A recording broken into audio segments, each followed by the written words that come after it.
এই গরমে এই রকম ঠান্ডা ডেজার্ট থাকলে মন প্রাণ সত্যিই ঠান্ডা হয়ে যায়। নমস্কার বন্ধুরা, অর্পিতাস কিচেনে আপনাদের সবাইকে স্বাগত। আজ আমি সাবুদানা আর পাকা আম দিয়ে একটি লোভনীয় মন পাগল করা ডেজার্ট রেসিপি শেয়ার করব। বন্ধুরা, রেসিপিটি ভালো লেগে থাকলে অবশ্যই আমার চ্যানেলকে সাবস্ক্রাইব করে আমার পাশে থাকবেন। তো চলুন রেসিপিটি শুরু করি। তো এখানে আমি ছোটো দানার সাবু ব্যবহার করেছি। এটা আমি 1 কাপ মতো নিয়েছি।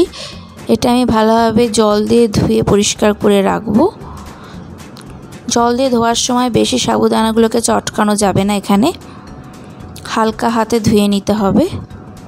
তো এখানে আমি 2 থেকে 3 বার ধোয়ার পর আমি এটাকে অল্প পরিমাণ জল দিয়ে, যতটা অবধি সাবুদানা ভিজবে তত অবধি জল দিয়ে আমি ভিজিয়ে রাখবো।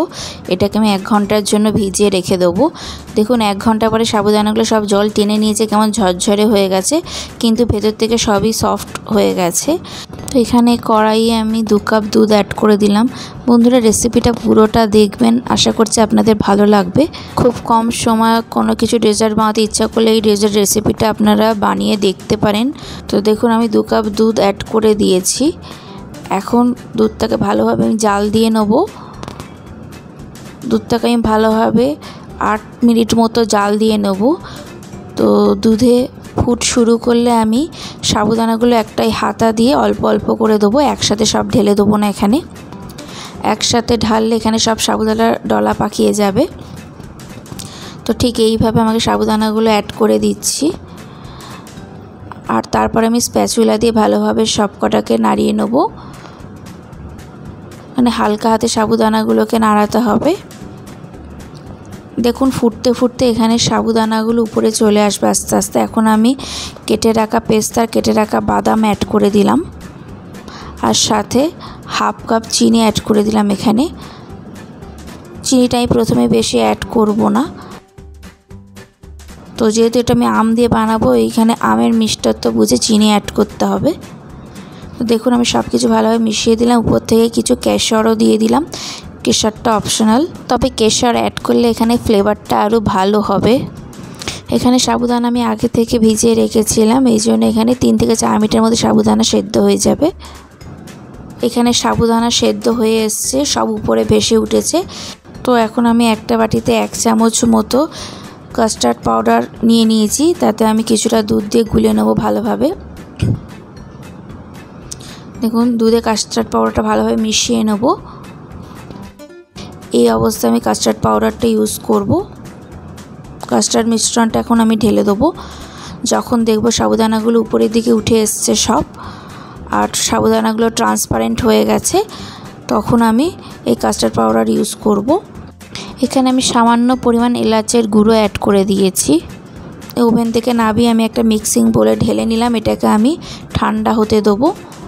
এটাকে আমি প্রথমে নর্মাল টেম্পারেচার করে ফ্রিজে 1 ঘন্টা রেখে দেবো। 1 ঘন্টা হয়ে গেছে, ফ্রিজ থেকে বার করে এনেছি। দেখুন এখন আমি পাকা আমের একটা পিউরি করে রেখেছিলাম, এটা এর মধ্যে মিশিয়ে দিলাম। সাথে কিছু আম টুকরো করে কেটে রেখেছিলাম, এটাও মিশিয়ে দেবো। ডেজার্টটি খাওয়ার সময় আমের টুকরোগুলো মুখে পড়লে ভালো লাগবে খেতে, এই জন্য এইভাবে কেটেছি। এখন সব কিছু ভালোভাবে মিশিয়ে নেব। দেখুন সাবুদানার মিশ্রণ আর পাকা আম দিয়ে মিশ্রণে কত সুন্দর কালার চেঞ্জ হয়ে যাবে। বন্ধুরা, পাকা আম থাকতে থাকতে ডেজার্টের রেসিপিটা একবার বানিয়ে দেখো। একবার বানালে বারবার বানিয়ে খেতে ইচ্ছা করবে। তো এর থেকে বেশি চিল খেতে চাইলে তোমরা এখানে বরফ দিয়ে সার্ভ করতে পারো। এখানে আম আর সাবু মেশানো হয়ে গেছে। এখন বাদাম কিছু দিয়ে দিলাম। যে ডিশে আমি এটা সার্ভ করব সেই ডিশের তলায় আমি কিছুটা ম্যাঙ্গো পিউরি দিয়ে দিলাম একটা লেয়ার করার জন্য। দেখুন এইভাবে আমি ম্যাঙ্গো পিউরি নিচে অ্যাড করে দিলাম, যাতে খাওয়ার সময় টেস্টটা আরও সুন্দর আসে। এখন উপর থেকে আমি সাবুদানার মিশ্রণটা দিয়ে দেবো। আচ্ছা, এখানে আমের পিউরিটাও ঠান্ডা হতে হবে। আমার 2টো পাত্রেই সার্ভ করা হয়ে গেছে। এখন উপর থেকে আমি একটু গার্নিশ করে দিলাম। চাইলে করতে পারেন, নাও করতে পারেন। তো একটু বাদাম দিয়ে গার্নিশ করে দিলে ভালো লাগবে সার্ভ করতে। তো বন্ধুরা, এই প্রচণ্ড গরমে এই ডেজার্টটি বানিয়ে ফেলো তাড়াতাড়ি। আর অবশ্যই আমার রেসিপিটি ভালো লেগে থাকলে বন্ধুদের সাথে শেয়ার করো, একটা লাইক করে দিও। অবশ্যই আমার রেসিপি ভালো লেগে থাকলে কমেন্ট করো, জানিও কেমন লেগেছে তোমাদের। তো বন্ধুরা দেখা হবে আবার পরের রেসিপিতে। সবাই ভালো থাকবেন। টাটা।